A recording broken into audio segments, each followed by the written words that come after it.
Hey guys, welcome back to the channel, and today we're going to be reacting to Why Miami is building a $6 billion mini city. $6 billion. That's the price Wait, tag what? on Miami World Center, a 27-acre mega project reshaping downtown with new towers, public spaces, and so What much is more. this? It's one of the largest private developments in the downtown. US, aiming to add over 10,000 residential units and hundreds of thousands of square feet of retail. Some towers are stalled, and others are rising fast, but block by block, it's becoming Miami's newest core. Earlier this year, I traveled to the site to get a first-hand look at the ongoing progress and drama Think it's surrounding work? one of America's most exciting new mini-cities.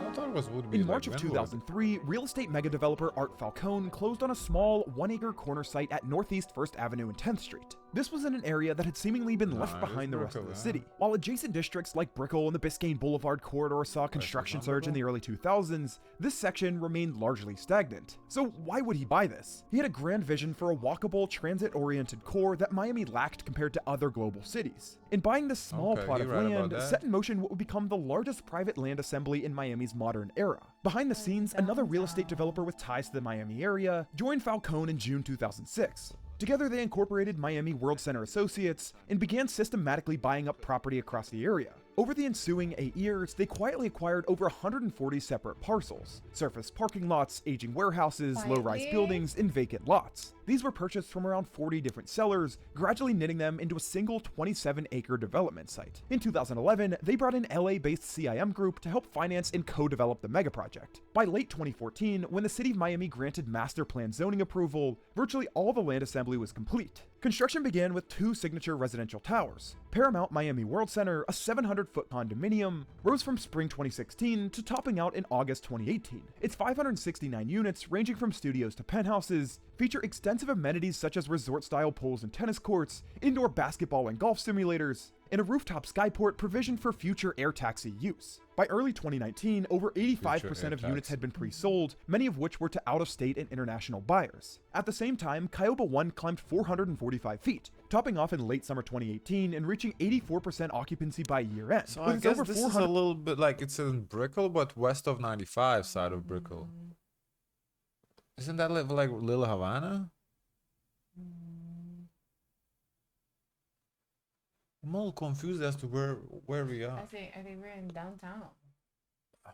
We on First Street. market rate rental apartments aimed at families and young professionals. Kioba 2, a 40-story twin with another roughly 400 units, was approved in 2019, began foundation work in 2023, and is targeting delivery by the end of 2025. Phase 2 introduced several more towers into the skyline. In March of 2022, Bezel completed at 493 feet, delivering over 400 furnished luxury rentals with rooftop pools, a fitness center at podium level, and had achieved 90% occupancy by late. I'm glad they're building, residential spaces, so hopefully the price is gonna go down, but I don't think so because these look expensive as fuck. So they're not building for regular people, they're building for the rich. So maybe it's not really helping nobody. 2022. Miami World Tower 1, a 579-foot rental tower most notable for its undulating balconies, opened in late 2024. Legacy Hotel and Residences, a 680-foot mixed hospitality tower, broke ground in 2021 and will house condos and hotel rooms, as well as a 10-floor medical center around a public plaza. And the That's what I'm construction saying, has they're been for rich stalled on this people. for well over a year, and more on the drama in just a minute.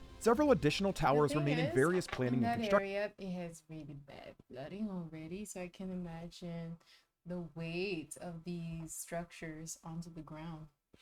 Flooding, and if I understand the area correctly, it's not the best of the neighborhoods there. So Because they're now opening up downtown a little bit more to have Yeah. people go through, because a lot of businesses have to close because of construction. so it's gonna be interesting how they're gonna charge premium for kind of like rough neighborhoods there. Construction stages. Separate Miami World Towers are proposed as part of phases 2 and 3 and are currently in review. 600 Miami World Center, which you're seeing here, is well underway on construction. The Crosby, a 33-story condominium with 450 units, commenced foundation work in 2024 for a But I do think 2026 it gives expected now completion. more New York vibes. Because everyone always would say Brickell gives like another New York, little New York. The developers were right that Miami was missing that kind of like a big city, like the downtown. Yeah, So there's not like a yeah, there's a city, but it's not like compared to like New York. yeah, they were definitely right about that. An office tower at 110 10th Street rounds out the master plan as a proposed development. A Marriott Marquis Convention Hotel was dropped early in the project, while Naftali Group's luxury tower, Abbey Capital's 2-tower project, and Witkoff Group's 3-tower mixed-use cluster are coming in the future. But Miami World Center is defined not just by its towers, but also by approximately 300,000 square feet of open-air retail Is that and the baseball 100,000 stadium? square feet of public realm space. On the The left. West Block is anchored by Bloomingdale's The Outlet and flanked by flagship stores such as Apple and Lucid Motors. The East Block will offer a full-line Macy's anchor store, as well as more retail space with various other tenants. And in case you're curious, Miami World Center there was associates a didn't retain Macy's and in downtown already, but it's in the worst possible shape, like by Flagler Street, by the courthouse there. Everything there, it looks like it's like nobody is there. So for them to kind of re-energize it and bring life, I can see the need in people wanting that. develop all the land. After the master plan was finalized, they sold various parts of it off to different developers, who each took control of But I their own wonder plot of how land they're and gonna built in find accordance. people to live in there. That's what I'm thinking too. I feel like we're developing, but we're kind of exaggerating the problem that we have, which is right. You know, the regular people can't afford nothing, and the prices are going up. So it's like, who's gonna live there? Like, we're just gonna ship in more people from from other places. Yeah, unless they do like a deal where they do a commitment in pricing of a certain amount of units to be controlled price, and then the rest. But that's kind of, if they make it part of the projects, they, you know, it's gonna be bring down like who's gonna want to live with people that control the rent. I don't know. This.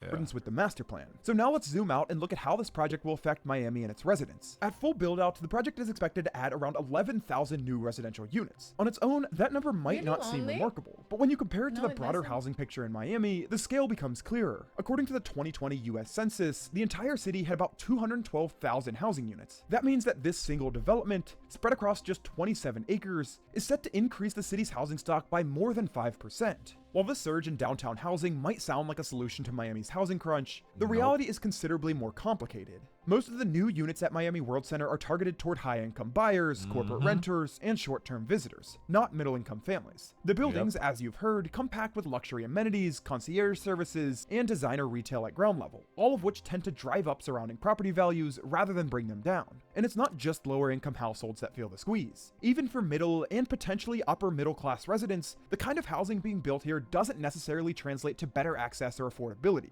In other words, a massive supply boost only helps if it aligns with the kind of demand the city actually has. And who knows, maybe it does have the demand for even more luxury condos, especially considering the relatively high occupancy rates at this point, but the complete answer to that remains to be seen. One of the most promising aspects of Miami World Center is how well it integrates with the city's public transit network, a rare quality for a large-scale urban development in the US. Brightline's Miami Central Station, which opened in May 2018, sits just a block away and now connects Miami directly to Fort Lauderdale, West Palm Yeah, Beach, but and didn't we? I thought I saw that Brightline is considering shutting down because it's not profitable.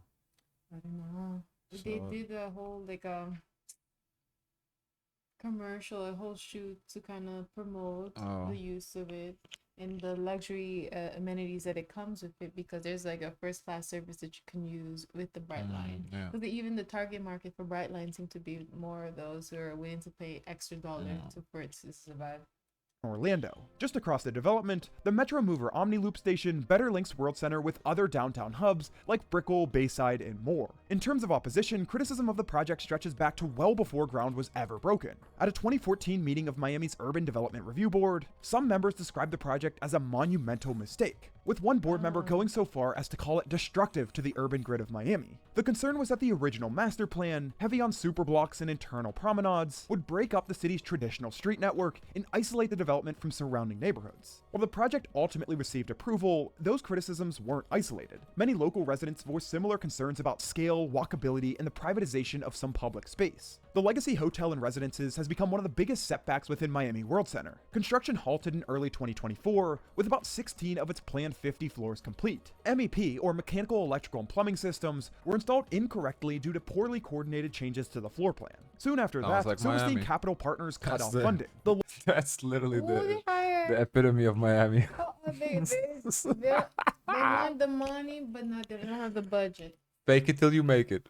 loan was picked up. Somebody said, "Oh, I can do this. I got this. I got this." Yeah, and guess what they did?